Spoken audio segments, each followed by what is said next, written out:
Our opening thought comes from Aldous Huxley from Brave New World Revisited.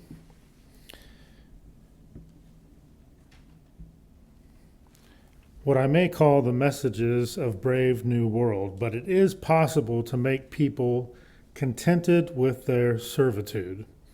I think this can be done.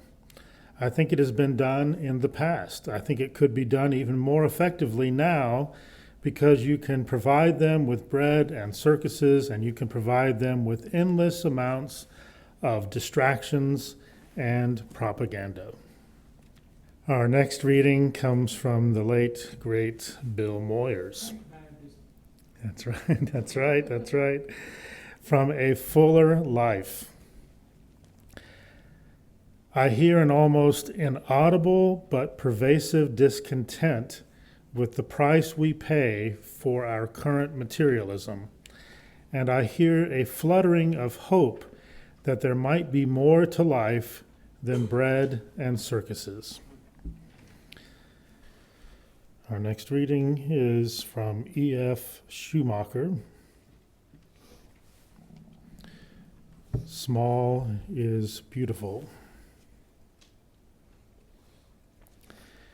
He writes, that soul-destroying, meaningless, mechanical, moronic work is an insult to human nature, which must necessarily and inevitably produce either escapism or aggression, and that no amount of bread and circuses can compensate for the damage done. These are facts which are neither denied nor acknowledged, but are met with an unbreakable conspiracy of silence, because to deny them would be too obviously absurd, and to acknowledge them would condemn the central preoccupation of modern society as a crime against humanity. When empires are in decline, they often create spectacles and distractions to keep us from seeing the depths of debauchery to which the society has sunk.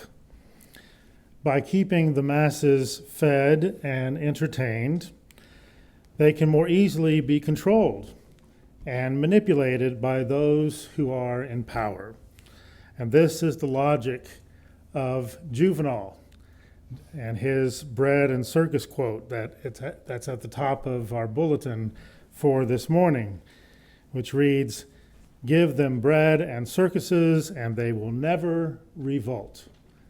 Give them bread and circuses, and they will never revolt. And history and our present circumstances show us that when it becomes increasingly difficult for the people in such empires to affordably access bread, the tendency is to make the circuses larger and more extreme and perhaps even more violent to distract from the lack of flourishing in other areas of people's lives.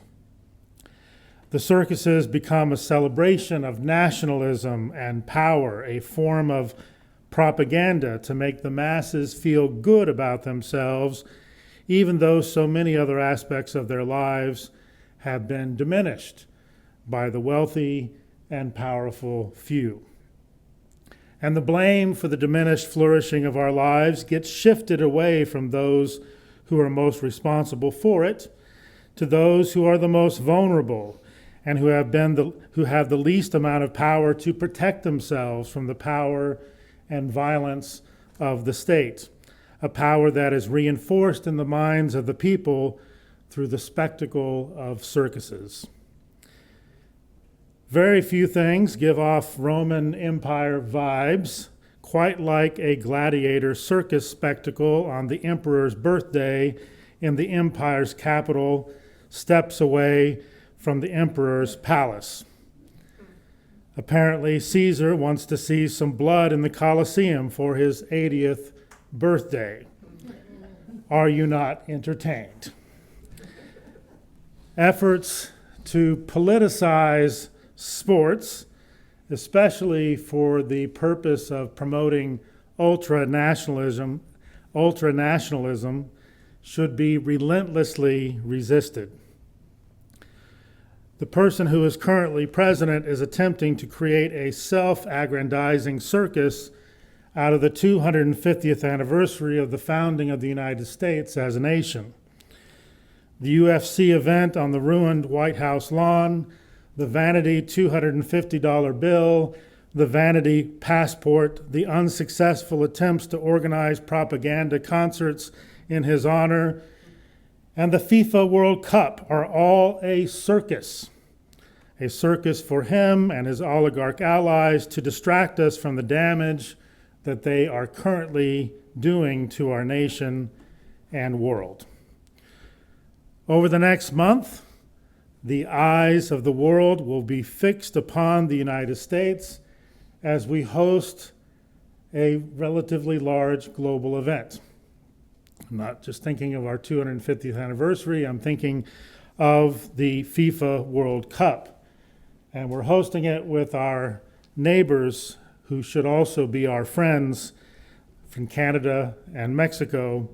And this global event is occurring during our national recognition of our 250th anniversary as a nation. Ideally, it would be an opportunity to celebrate our connection with the diversity of the larger global community through the unifying spirit of sport. But tragically, those currently in power in the United States are co-opting the event for their own financial gain and for political purposes and for the celebration and perpetuation of their power. I am a soccer fan. I played soccer. I love soccer. I would normally be excited about the World Cup being in the United States. But I think it is tragic that the world did not decide to boycott the FIFA World Cup matches being held in the United States, and that the current president is being enabled to use the tournament as part of his 250 propaganda. But that's the reality. The World Cup is happening. And we have an opportunity now because the world will be watching. It is now imperative, since the World Cup is going on, that there be massive displays of nonviolent resistance to the use of the World Cup as a circus of distraction over the next month. We have an opportunity to show the world that there are millions of us who oppose fascism, who oppose ripping apart families, who oppose white Christian nationalism, who oppose oligarchy, who oppose the nihilistic destruction of a livable climate and the nihilistic destruction of the earth itself for profit, and who are doing all in our power to create a diverse, participatory, and multiracial democratic republic with liberty and justice for all. That's something we all used to agree upon. With liberty and justice for all, and in which there is equal opportunity for all persons. The next month is not a time to celebrate what our country has currently become. It is a time to rescue our democratic republic from one of the worst persons in the history of humanity and the fascist oligarchs and white Christian nationalists who support him. Over the next month, the eyes of the world will be upon us, and what they see is up to us. Will they see us acquiesce and be entertained by the circus of fascism, oligarchy, and white Christian nationalism, or will they see us rise up for the beloved community of all persons and all life? The choice is up to us. We are free.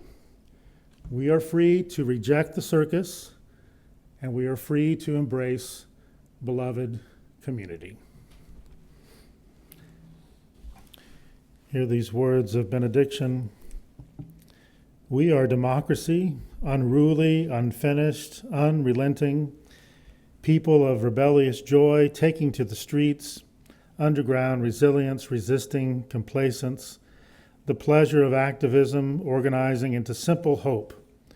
We are democracy, people of principles, taking on principalities, witnessing the worth of those called unworthy, justice just now gaining ground, integrity of interdependent existence extending, living democracy in heads, hands, hearts.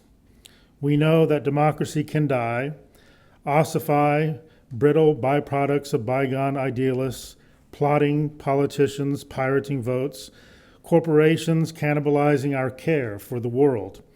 Look, it can wither, distend, come to an end. Democracy today, we will love you alive, make you ours, and make you thrive.